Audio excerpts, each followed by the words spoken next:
네, 오늘은 잘 아시는 것과 같이 다음 주일이 우리가 이스터 선데이 부활 주일이고 오늘은 팜 선데이라고 부르죠. 그래서 우리가 오전 10시 30분에 여기서 구세군 교회 예배 때 함께 우리 코랄 팀이 함께 이렇게 예배를 드렸습니다.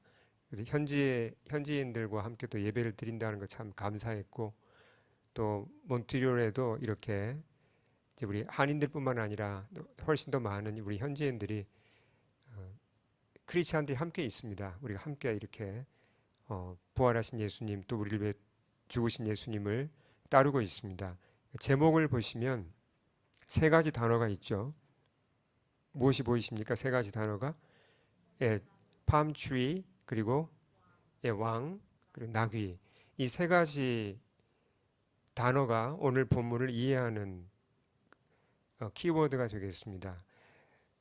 그 종려주일이 뭔가, 이 사건 속에 담긴 메시지를 이해하면 우리가 구원을 받을 수 있습니다. 정말 복된 것이죠. 그러니까 이 예루살렘에 입성하신 예수님, 이 팜 선데이, 이 사건만 잘 이해해도 우리가 이터널 라이프, 영원한 생명을 얻을 수 있어요. 그래서 우리가 그런 기대를 가지고 이게 도대체 이 사건에 어떤 의미가 있는지를 많이 들었지만 잘 모를 수 있습니다. 그래서 도대체 이게 어떤 사건인지, 어떤 의미가 있는지, 어떤 메시지가 이 속에 있는지, 그 메시지가 왜 내게 영생을 줄 수 있는지 우리가 그런 관심과 기대를 가지고 사건 속으로 들어가겠습니다. 세 가지 단어를 꼭 기억하시면 좋겠습니다. 종려나무 왕, 그리고 나귀입니다. 자, 때를 보면 이제 유월절 축제라 그랬습니다. 그러니까 유대인의 명절로는 유월절 축제가 되면 유대인들은 예루살렘으로 모입니다. 그 당시도 아마 한 적어도 한 100만 명에서 200만 명의 유대인들이 이제 모였을 것으로 추산을 하는데요. 그렇게 많이 모인 유대인들이 이제 나사렛 예수가 예루살렘 성으로 들어오신다는 소식을 듣고 맞으러 밖으로 나왔습니다. 그 장면이 요한복음 12장 13절하고 14절에 묘사가 되어 있거든요. 자, 글씨가 좀 작은데 그래도 한번 읽어보겠습니다. 이튿날에는 명절에 온 큰 무리가 예수께서 예루살렘으로 오신다는 것을 듣고 종려나무 가지를 가지고 맞으러 나가 외치되 호산나 찬송하리로다. 주의 이름으로 오시는 이 곧 이스라엘의 왕이시여 하더라. 네, 자, 많은 사람들이 이미 모여 있었는데 그들이 이제 이 그림 비슷하게 종려나무 가지를 들고 나가서 예수님을 이제 맞이했습니다. 근데 예수님의 인기가 아주 높았어요. 그 요한복음 그 앞뒤 문맥을 보시면 직전에 어떤 사건이 있었죠? 예수님이 특히 어떤 일을 일으켰습니까? 보면 죽은 지 4일이 지나서 시신이 부패하기 시작한 나사로를 말씀 한마디로 살리셨습니다. 그 사건이 얼마나 대단한 사건이에요. 그러니까 이게 사실이라면 정말 어마어마한 사건이죠. 그래서 사람들이 이 예수님을 보고자 더 많이 몰려온 거예요. 예수님의 인기가 절정에 달했습니다. 자, 근데 여기서 우리가 관심을 가져야 되는 게 사람들이 손에 뭘 들고 나가서 예수님을 맞이했다고 그랬습니까? 오직 요한복음만 이게 정확하게 뭔지를 밝혀줍니다. 다른 복음서에도 이 사건을 기록했는데 요한복음에만 이것이 팜트리 브랜치라고, 그러니까 이게 여러분 이 나무가 어떤 나무인지 혹시 아세요? 어떤 나무인지? 이 비슷하게 생긴 거지만 종류가 있습니다. 이게 여러분 그 열매 중에 여기서 살 수 있습니다. 데이트라는 열매 혹시 아세요? 데이트가 열리는 그 나무예요, 바로. 예. 근데 왜 유대인들이 이 팜트리 가지를 흔들면서 맞이할까요, 예수님을? 그 이유가 있습니다. 이게 역사적 배경이 있어요. 자, 이 부분을 잘 이해해야 오늘 사건을 우리가 이제 이 앞뒤를 파악할 수가 있어요. 그 유대인들에게 있어서 종려나무 가지는 이게 유대 국가의 상징이었어요. 그러니까 마치 그 내셔널 플래그 같은 거예요. 한국의 태극기 비슷하게. 그러니까 굉장히 중요한 심볼입니다. 독립의 심볼이고 그 주이시 스테이트 네이션 그 아주 강력한 심벌이었어요.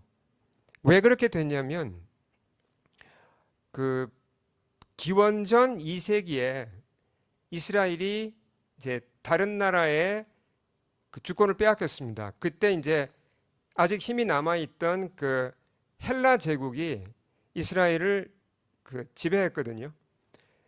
그래서 뭐 성전도 다 뭐 이제 다 문을 닫게 하고 뭐 그렇게 많이 괴롭혔습니다. 그때 이제 나라를 빼앗겼던 이스라엘이 다시 이제 힘을 모아서 그 봉기에서 나라를 다시 되찾은 사건이 있었어요. 그때 그 사건을 이제 그 독립을 주도한 사람의 이름이 바로 마카비라는 패밀리입니다. 마카비 들어보셨죠? 요즘도 그 여러분 유대인들 만나가지고 마카비 얘기하면 되게 좋아합니다. 예, 마카비. 마카비가 이제 이 집안인데요. 기원전 141년에 시몬 마카비라는 사람이 이제 장군이 되어서 독립을 쟁취했습니다. 그때 유대인들이 얼마나 기뻤겠어요. 그러니까 나라를 잃었다가 되찾았으니까 뭐 진짜 뛸 듯이 기쁘죠. 그때 손에 들고 개선 장군인 시몬 마카비를 열렬히 환영했는데 그게 바로 종려나무 가지였습니다. 종려나무를 흔들면서 자축을 한 거죠. 그리고 그때로부터 약 23년이 지나서 시몬 마카비의 동생이 있어요. 친동생. 그 사람이 유다 마카비입니다. 시몬 마카비가 형이고 그 유다 마카비가 동생인데 이 유다 마카비가 뭘 했냐면 무너진 성전을 다시 건축하고 이제 헌당식을 일종의 가진 겁니다. 유대인들에게는 이게 독립 못지않게 중요한 사건이었죠. 이때도 종려나무 가지를 흔들면서 축하를 해요. 이런 역사적 기록이 남아있기 때문에 유대인들의 오래된 동전을 보면 동전에도 이 종려나무 가지가 실제로 새겨져 있어요. 그러니까 유대인들에게 있어서 종려나무 가시 그러면 어떤 심벌이에요? 독립, 우리나라 이런 것에 대한 이게 심벌입니다. 그러니까 지금 예수님을 맞이하는 유대인들이 뭘 흔들고 있다고요? 종려나무 가지를 흔들고 있잖아요. 그러니까 이게 데코레이션으로 지금 흔드는 게 아니에요. 우리가 뭐 이제 뭔가 이렇게 그 행사장에 무슨 꽃장식을 하는 게 아닙니다. 그런 게 전혀 아니고 어떤 지금 메시지를 보내고 있는 거예요. 예수님께 이 종려나무 가지를 흔들면서 유대인들이 보내는 메시지가 그러니까 예수님을 우리의 마카비가 되어주세요. 이 얘기를 하는 겁니다. 지금 이스라엘은 누구의 식민 통치를 받고 있죠? 누구의 발굽 아래에 있습니까? 로마 제국의 지금 나라를 빼앗겼잖아요. 그러니까 유대인들은 간절히 바라는 겁니다. 우리나라가 독립을 해야 되는데 이 로마를 다 몰아내야 되는데 근데 마침 보니까 예수님이 대단한 분이잖아요. 그러니까 예수님에게 당신이야말로 이제 이 시대에 우리의 마카비가 되어 주소서라는 메시지가 뭐죠? 종려나무 가지를 흔드는 겁니다. 그러면서 그들이 뭐라고 외쳤죠? 호산나, 이건 이제 히브리어인데 호산나라는 뜻은 뭐 간략하게 이걸 표현하면 스토리가 좀 이제 좀 복잡하지만 이제 그냥 뜻은 굉장히 간단합니다. 우리 한번 읽어보겠습니다. 호산나, 우리를 구원해 주시기를 주께 간구하나이다 이런 뜻입니다. 그러니까 짧게 말하면 save us, 우리를 구원하소서. 이게 나란 히브리어에서 나가 붙으면 이게 굉장히 간절한 그 이제 염원이 담긴 거예요. 그러니까 우리를 구원해 주시기를 간구하나이다 이 표현이 맞죠. 이 시편 118편 25절에서 나온 겁니다. 나중에 호산나라는 이 말은 할렐루야 비슷하게 찬양으로도 쓰여요. 호산나란 말이 주를 찬양한다는 말로도 이제 결국 쓰이게 되는데요. 핵심 뜻은 이제 우리를 구원해 달라는 그런 외침이죠. 자, 그러면 왜 유대인들이 종려나무 가지를 흔들면서 예수님을 향하여 호산나라고 외치는 거죠. 그러니까 그들이 보기에 나사렛 예수는 메시아가 맞습니까? 맞아요. 저분이 메시아다. 예, 근데 메시아긴 메시아인데 그들이 바라는 메시아는 어떤 메시아라고요? 마카비 같은 메시아를 바라는 겁니다. 예, 로마 제국에서 우리를 구원할 그럴 메시아를 그들은 기대하고 있는 거죠. 예, 그래서 보시면 그들의 외침을 다시 보시면 뭐라고 외쳤습니까? 하이라이트 한번 보면 이스라엘의 왕이시여. 이스라엘의 왕이라는 표현은 정확하게 메시아라는 표현입니다. 메시아. 예, 근데 이 메시아를 그들은 군사적 메시아, 정치적 메시아, 해방자로 본 거예요. 그렇죠?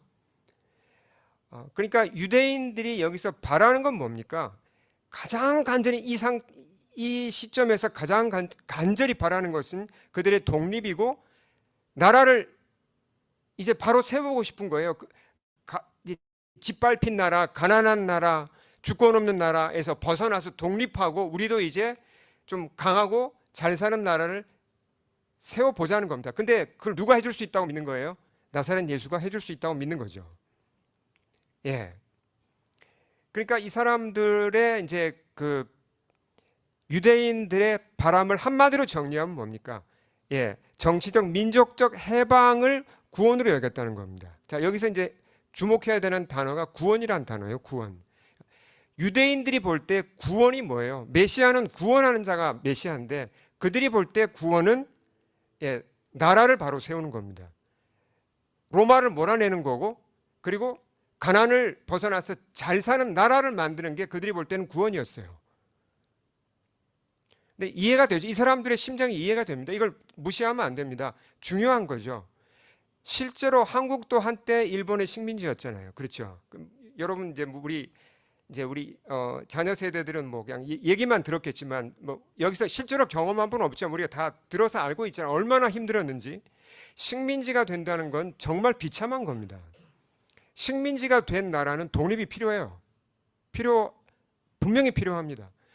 또 북한과 같이 독재 정권, 뭐 희한한 독재 정권이잖아요. 고통당하는 나라는 뭐가 필요합니까? 예, 자유가 필요하죠. 그 부패한 정권이 몰락하고 인권이 회복되어서 나라가 바로 서는 것이 정말 필요합니다. 하나님도 그걸 아세요. 또 경제적으로 엉망인 나라들이 있죠. 뭐 죄송한 얘기지만 이제 예를 들면 베네수엘라 같은 경우에 석유 매장량이 거의 세계 1위에 가까워요. 근데 정권이 부패하다 보니까 경제가 엉망진창이 되어버렸잖아요. 그런 나라들은 뭐가 필요합니까? 부패를 척결하고 이 나라를 안정시켜서 경제를 일으키는 게 정말 시급한 문제죠. 예. 그러니까 한 나라를, 그러니까 내가 속한 나라를 바로 세우는 일, 건강하게 만드는 일, 풍요로운 나라를 만드는 일은 정말 중요합니다. 그러니까 이스라엘 백성이 그런 간절한 소원을 가지고 있었고 그런 소원을 갖지 않은 나라가 없었죠. 그리고 인류 역사를 쭉 보면요.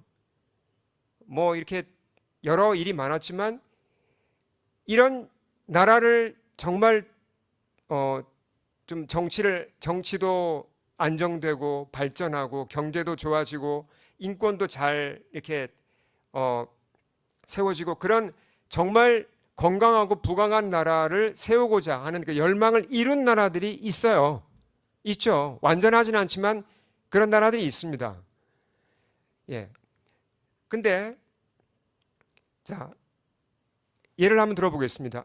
여러분, 그러니까 정치적으로 정말 안정되고 경제적으로도 잘 살고 인권도 보장받는 그런 나라 순위를 한번 매겨보신 적이 있죠. 근데 다른 어떤 그런 기관들이 있어요.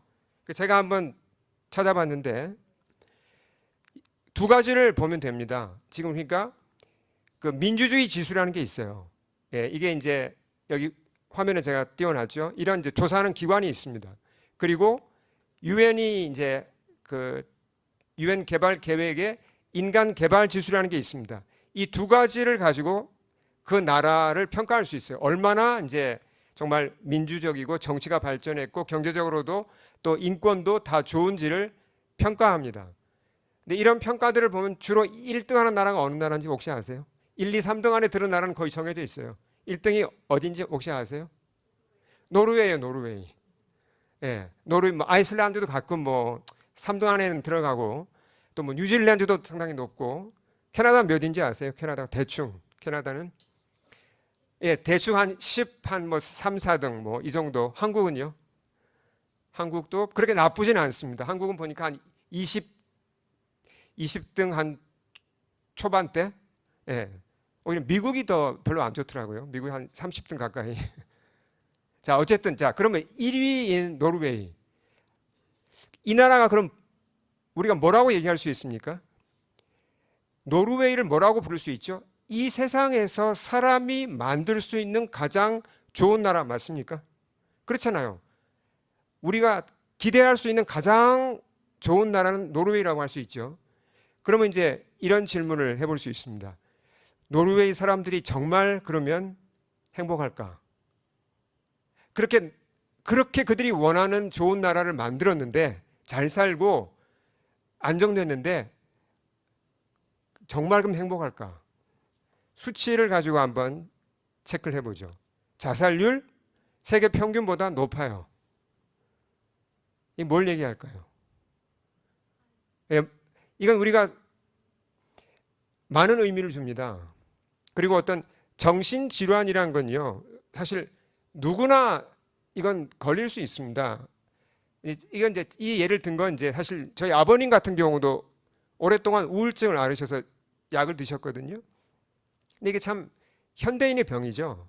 이게 하나의 척도가 되는 겁니다. 그러니까 아무리 잘 살아도 정신적으로 질병이 있다 그러면 이게 큰 가시를 지는 거잖아요. 노르웨이 같은 경우 세계 평균에 비해서 그러니까 인구 전체를 보면 상당히 높습니다. 4% 높은 게 이거 적지 않은 겁니다.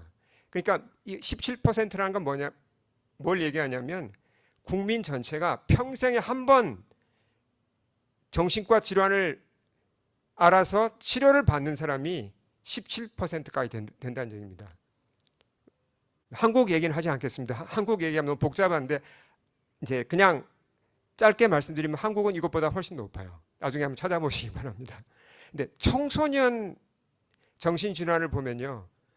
세계 평균에 비해서 이것도 높아요. 노르웨이가. 자, 그럼 어떤 결론을 우리가 여기서 내릴 수 있습니까? 아무리 정치가 안정되고 경제가 안정되어도 그것만 가지고는 사람이 행복할 수 없다는 겁니다. 다시 말하면 그것만 가지고는 절대로 무엇이 안 온다는 겁니까? 구원이 안 온다는 겁니다. 예, 구원이 오지 않아요. 근데 한 가지 더 생각할 게 있어요. 자, 한국으로 한번 가보죠.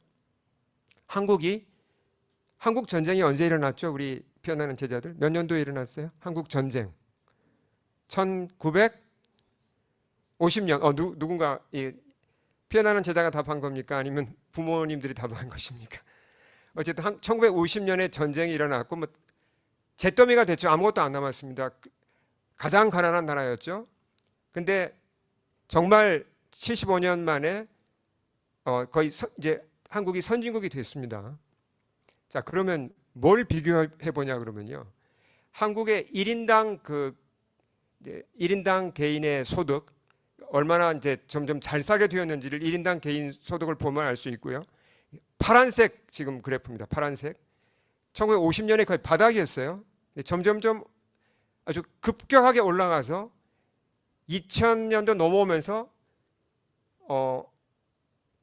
1인당 25,000달러를 넘어가고 이게 2024년까지 통계거든요. 지금은 35,000달러를 넘었죠. 자, 빨간색 그래프는 뭘 나타낼까요? 예, 크리스찬 퍼센테이지입니다. 예, 개신교만. 근데 급격히 성장하다가 1990년대 중반부터 성장이 둔화돼요. 그렇죠? 그러다가 꺾여요, 성장이.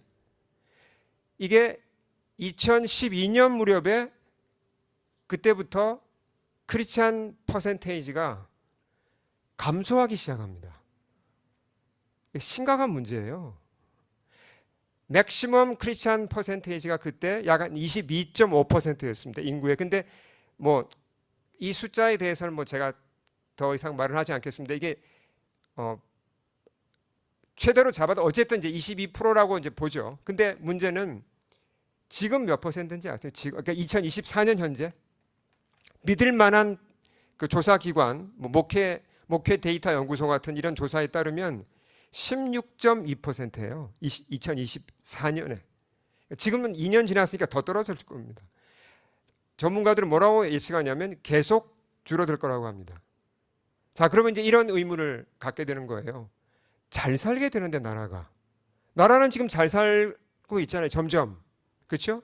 정치적으로 안정되고 경제는 더 좋아졌고 인권은 정말 좋아졌습니다. 근데 왜 크리스찬들은 줄어드는 거예요? 교회가 왜 갑자기 꺾여서 줄어드는 거지? 이유가 뭘까요? 뭐 여러 이유가 있겠죠. 근데 여기서 이 그래프가 우리한테 보여주는 건 뭐냐면 분명하죠. 경제가 어려울 때 사람들의 마음이 가난해서 쉽게 복음을 열고 예수님을 받아들였죠. 근데 이제 잘 살게 되니까 살만하니까 나라가 좋아지니까 오히려 사람들의 영적인 소원은 더 줄어들었어요. 예수님 안 찾아요. 이런 현상은 이미 유럽이나 미국에서 이미 나타났던 겁니다. 한국도 똑같이 따라가고 있어요. 한국 교회의 미래가 지금 걱정이죠. 물론 이제 하나님 살아계시니까 우리가 뭐 기본적으로는 걱정하지 않지만 우리가 기도해야 될 문제예요, 이건. 자, 다시 한번 이 그래프를 보시면서 우리가 알 수 있는 게 뭐냐면 살기 좋은 나라 만든다고 사람이 구원을 받는 건 아닙니다. 오히려 거꾸로 가는 수도 있어요. 자, 조심스럽지만 이런 말씀을 드릴 수 있습니다. 어떤 분들은 이런 말씀을 하세요. 뭐 드물지만 이런 말씀을 하시는 분이 계십니다. 예수님보다 나라가 먼저다. 교회보다 애국이 먼저다. 나라가 잘 돼야 교회도 다닐 수 있고 예수님도 믿을 수 있다. 맞는 얘기입니까? 네, 맞는 것 같지만 성경적인 얘기는 아닙니다. 예, 성경에 비춰볼 때 그건 맞는 말이 아니에요. 좀 더 깊이 생각해야 될 문제예요, 이게. 네. 자, 이스라엘로 다시 가보죠. 자, 우리 12, 13절 다시 한번 읽어보겠습니다. 시작. 그 이튿날에는 명절에 온 큰 무리가 예수께서 예루살렘으로 오신다는 것을 듣고 종려나무 가지를 가지고 맞으러 나가 외치되 호산나 찬송하리로다. 주의 이름으로 오시는 이 곧 이스라엘의 왕이시여 하더라. 자, 이스라엘 사람들은 무엇을 구원으로 여겼다고요? 구원 그러면 그 당시 그 사람들의 생각은 독립을 얻는 거죠. 나라를 바로 세우는 겁니다. 근데 그거 가지고 구원이 옵니까? 구원이 안 오잖아요. 구원이 안 오니까 예수님은 예수님이 누구십니까? 구원자로 오셨잖아요. 예수님이 구원자로 오셨으니까 구원자가 그러면 어떻게 구원을 주고자 하는지 귀를 기울여야 할까요? 그렇잖아요. 예수님이 주시는 구원의 방법은 구원의 길은 다른 겁니다. 예수님이 절대로 나라의 독립을 무시하거나 그런 거 아닙니다. 그냥 무조건 그런 건 나는 신경 안 쓴다 그런 게 아닙니다. 중요하죠. 그러나 훨씬 더 중요한 게 있다는 겁니다. 그럼 어떻게 해야 참된 구원을 받을 수 있냐는 거죠. 거기에 대해서 오늘 본문에서 예수님은 한마디도 말씀을 안 하셨어요. 오늘 본문에서 예수님은 침묵하셨어요. 말씀하지 않았습니다. 행동으로 보여주셨어요. 자, 어떤 행동으로 보여주셨죠? 읽겠습니다. 14절. 예수는 한 어린 나귀를 보고 타시니. 예루살렘에 입성하는데 개선 장군처럼 입성하는데 나귀를 타셨습니다. 이게 어떤 상황이냐면요. 마치 대통령이 자기 취임식에 이제 가는데 보통 뭘 타고 갑니까? 대통령이? 왜 그 뭐 진짜 뭐 리무진 같은 거 방탄된 멋진 차를 타잖아요. 그 차가 자기의 권위죠. 근데 대통령이 갑자기 낡은 자전거를 타고 가는 것과 같은 그런 상황이 지금 일어난 겁니다. 나귀를 탔다는 것은 무슨 말씀을 하신 거예요, 예수님이 여기서? 그러니까 그냥 나는 겸손하다 그걸 보이신 것만은 아니에요. 나귀를 탔다는 게 뭐죠? 그 사람들 향해 말씀하신 거예요. 뭐라고 말씀하신 거예요? 나는 당신들이 기대하는 그런 왕이 아니다라는 겁니다. 나는 정치적으로 구원을 줄 당신들이 기대하는 그런 마카비가 아니다라는 걸 나귀를 타심으로 보여주신 거예요. 나는 전혀 다른 방법으로 너희를 구원할 거다라는 걸 행동으로 보여주신 거죠. 심지어 제자들도 이해를 못했어요. 그 당시에는. 자, 보세요. 같이 읽겠습니다. 16절. 제자들은 처음에 이 일을 깨닫지 못하였다가 예수께서 영광을 얻으신 후에야 이것이 예수께 대하여 기록한 것임과 사람들이 예수께 이같이 한 것임이 생각났더라. 그러니까 제자들도 어떤 메시아를 기대했던 거죠? 제자들조차도 메시아는 마카비 같은 사람이야, 이런 생각을 하고 있었다는 겁니다. 나중에 알게 돼요. 언제요? 십자가 사건 보고 나서, 부활을 보고 나서 비로소 예수님이 그때 왜 나귀를 타셨구나, 이게 이해가 된 거예요. 자,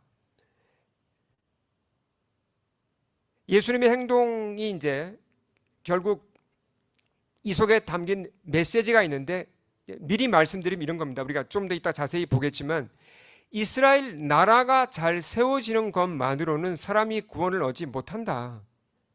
그것보다 더 중요한 게 있다. 뭐냐면 왕이신 예수님을 받아들이라는 겁니다. 그게 예수님이 예루살렘이라는 도시로 들어갔다는 것에서 이제 표현이 되거든요. 예수님 이제 결국 우리 마음의 성에도, 우리 마음 속으로도 이제 들어오기 원하시잖아요. 자, 다시 이제 본문으로 가면요. 메시아가 오셔서 예루살렘으로 입성하시는데, 메시아임을 선포하시면서 입성하시는데 말을 탈 게 아니라, 말을 타시지 않고 나귀를 타는데, 나귀 중에서도 새끼를 탄다는 게 예언되어 있었습니까? 누구에 의해서요? 그때로부터 약 500년 전에 스가랴 선지자가 정확하게 예언을 했어요. 그걸 요한이 알고 기록을 했습니다. 자, 요한의 기록을 볼까요? 읽겠습니다. 이는 기록된 바 시온에 따라 두려워하지 말라. 보라, 너의 왕이 나귀 새끼를 타고 오신다. 함과 같더라. 이걸 지금 스가랴 9장 9절을 인용한 거거든요. 자, 원문을 한번 보겠습니다. 스가랴 말씀에, 자, 9절하고 10절까지 아주 중요한 말씀이니까 우리 크게 또박또박 한번 읽겠습니다. 시온에 따라 크게 기뻐할지어다. 예루살렘에 따라 즐거이 부를지어다. 보라, 내 왕이 내게 임하시나니 그는 공의로우시며 구원을 베푸시며 겸손하여서 나귀를 타시나니 나귀의 작은 것 곧 나귀 새끼니라. 그의 통치는 바다에서 바다까지 이르고 유브라데 강에서 땅 끝까지 이르리라. 아멘. 자, 이 예언이 500년 만에 그대로 이루어진 거예요. 이 사실도 놀라운 거죠. 자, 근데 앞에서 우리가 본 대로 메시아, 이 왕은 백성들에게 오시는 방법이 굉장히 특이합니다. 나귀를 타고 온다 그랬고, 그분이 겸손하기 때문에 그렇다 그랬는데요. 자, 여기 이제 그냥 겸손이 아니에요. 이게 이 의미를 알아야 됩니다. 자, 예수님이 본래 어떤 분이세요? 그러니까 신분이 어느 정도 높은 분이죠, 예수님이. 예수님이 창조주입니다. 그렇죠? 창조주이고, 우리는 그러면 누구예요? 우리는 크리어처, 피조물이에요. 그분은 정말 영광스러운 이 우주의 주인이시고, 우리는 정말 그런 마치 이렇게 표현할 수 있죠. 그러니까 들의 풀과 같은 사람들이잖아요. 우리는 오늘 있다가 내일 사라질 수 있는 그런 존재들이에요. 근데 보세요. 이렇게 높으신 창조주, 이분이 우리에게 오시는 방법이 뭐죠? 야, 넌 말 안 들어? 정신 차려. 내가 누군지 알아? 힘으로 굴복시켰습니까? 너희들 그따위로 살아? 심판 받을래? 내가 누군지 몰라? 뭐 이런 자세가 예수님께 조금이라도 있습니까? 힘으로 하셔도 법대로 하셔도 우린 꼼짝없이 굴복해야 돼요, 그분께. 근데 힘으로 굴복시키지 않는다는 겁니다, 그분은. 너 문 안 열어? 마음 문을 안 열어? 내가 한번 열어볼까? 한번 그냥 뜯어봐? 뭐 이렇게 주님이 하신다면 우린 다 이미 망했어요. 우리는 여기 서 있을 사람 아무도 없습니다. 주님이 힘으로 하시면 우린 다 부서지고 깨지고 다 벌써 끝났습니다. 주님 그렇게 하지 않으신다는 거예요. 신기하게. 근데 이게 참 어려운 겁니다. 내가 힘이 있는데 상대방이 나를 거절해요. 그리고 자기는 멸망해가. 그럼 우리 어떻게 합니까? 내가 힘이 있는데 내 말을 안 듣고 뻔히 멸망길을 가면 우리 어떻게 합니까? 답답해서라도 그냥 흔들죠. 그냥 뜯어서 마음문을 열고 싶죠. 안 그렇습니까? 얼마나 답답합니까 이게. 주님은 그렇게 안 하세요. 왜요? 주님은 우리를 존중하세요. 관계를 존중하시는 거죠.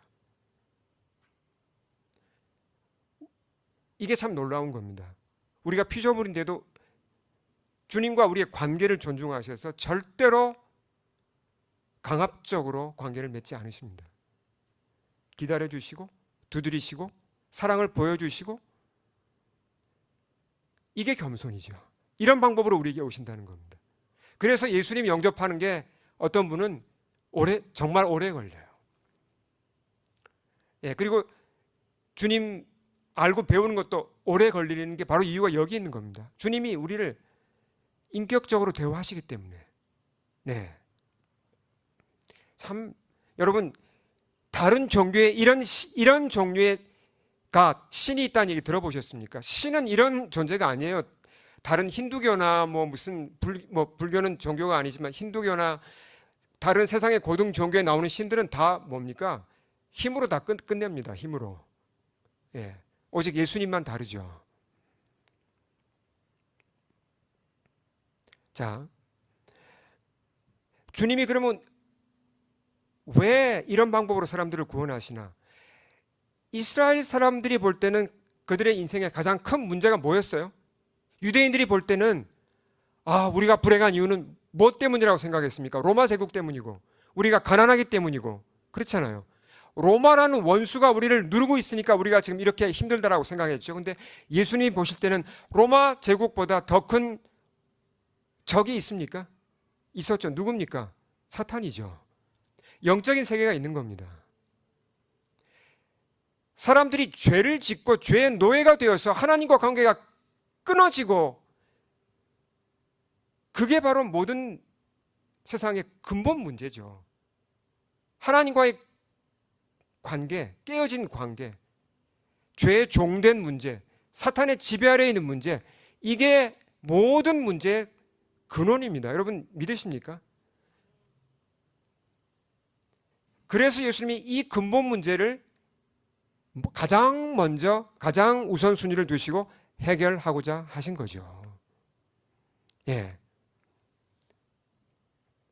그러니까 나귀를 타고 오신 예수님, 이 겸손하신 분, 그러나 우리를 죄에서 구원하고자 오시는 이분을 정말 이분이 주시는 구원을 정말 받으려면 어떻게 해야 되는 거예요?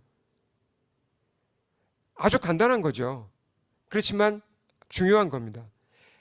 이분을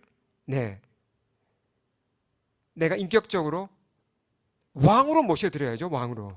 그렇잖아요. 그냥 유대인들은 보세요. 보면 그들이 종려나무 가지를 흔들면서 뭐라고 외쳤어요? 우리 왕이시여 호산나라고 했는데 진짜 왕으로 대우하는 겁니까? 진짜 왕으로 대우하나요? 아닙니다. 그들이 예수님을 진짜 왕으로 대우하는 게 아니라 어떻게 하죠? 필요하니까 이용하고자 하는 거예요. 진짜 왕으로 대우한다면 어떻게 해야 되죠? 그분께 내 생명을 바쳐야죠. 내가 그분의 종이 돼야 되는 겁니다.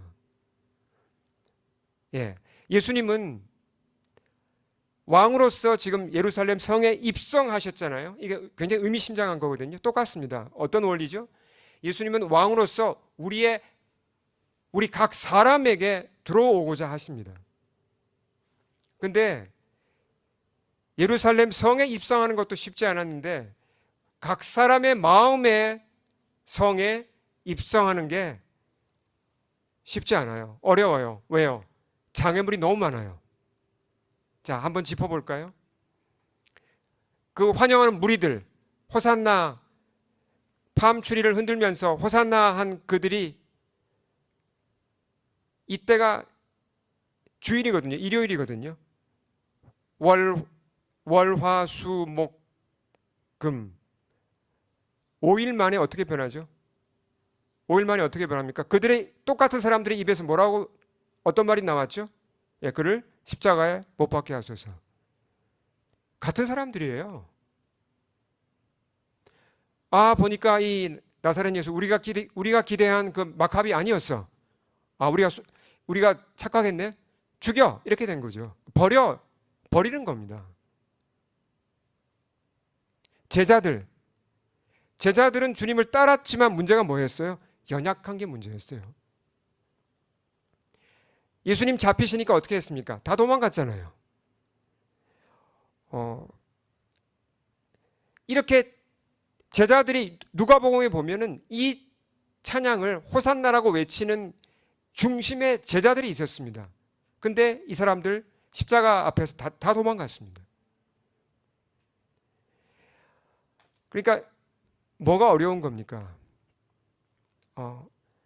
예수님이 왕으로서 제자들의 마음에 들어가기도 어렵고 무리들의 마음속으로 들어가기는 더더욱 어렵다는 겁니다. 참 제가 목회를 해보니까 어려운 게 예수님을 마음에 받아들이기를 주저하는 분들이 꽤 많으세요. 그리고 그 마음이 열리는 게 그렇게 어려울 수가 없습니다. 정말 어려워요.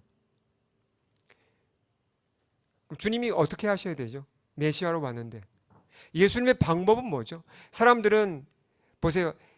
이 시점으로 가보시면 예수님이 예루살렘에 입성할 당시 정말 예수님을 온전히 왕으로 모신 사람은 몇 명이나 됐을까요? 별로 없었습니다. 뭐 여제자 몇 사람 제외하면 없었어요. 너무너무 어려워요. 사람들의 마음에 예수님이 들어가는 게. 그러니까 예수님이 택하신 방법이 있습니다. 그게 뭐죠? 그게 뭡니까? 로마서, 자, 글씨가 좀 작지만 읽어보겠습니다. 마지막 말씀인데요. 5장 6절부터 8절 우리 크게 큰 소리로 한번 읽겠습니다. 우리가 아직 연약할 때 기약대로 그리스도께서 경건하지 않은 자를 위하여 죽으셨도다. 의인을 위하여 죽는 자가 쉽지 않고 선인을 위하여 용감히 죽는 자가 혹 있거니와 우리가 아직 죄인 되었을 때 그리스도께서 우리를 위하여 죽으심으로 하나님께서 우리에게 대한 자기의 사랑을 확정하셨느니라. 자, 로마서 말씀을 잠깐 보시면 우리가 아직 연약할 때란 말은 그냥 약하다는 뜻이 아니고 그냥 하나님 앞에 죄를 짓고 죄를 이기지 못하고 죄에 취해 있을 때란 말입니다. 그때 이미 예수님께서 우리를 위해 죽으셨습니다. 우린 경건치 못했고 우리는 주님께 관심도 없었어요. 예수님이 예루살렘에 입성할 당시에 그 무리들과 제자들의 모습이 바로 우리의 모습이죠. 그러니까 정리하면 이렇습니다. 아직 아무도 예수님께 마음을 열지 않았고 그분을 왕으로 인정하지 않았습니다. 그때 예수님은 이미 그때 그들을 위해 기꺼이 생명을 주셨어요. 우리가 그래도 마음을 돌이키니까 우리를 위해 죽으신 게 아니라 우리가 전혀 돌아올 기미도 보이지 않을 때, 마음을 열 기미도 보이지 않을 때 죽으셨습니다. 우리를 대신해서 심판을 받으신 거죠. 마음을 열지 않는 사람들, 주님을 왕으로 받아들이기를 거부하는 자들도 예수님은 사랑하셨고 우리가 여전히 죄인 되었을 때 회개할 기척도 보이기 전에 우리를 위해 목숨을 내어주셨습니다. 이게 예수님의 방법이에요. 기도하겠습니다. 주님 앞에 엎드리겠습니다.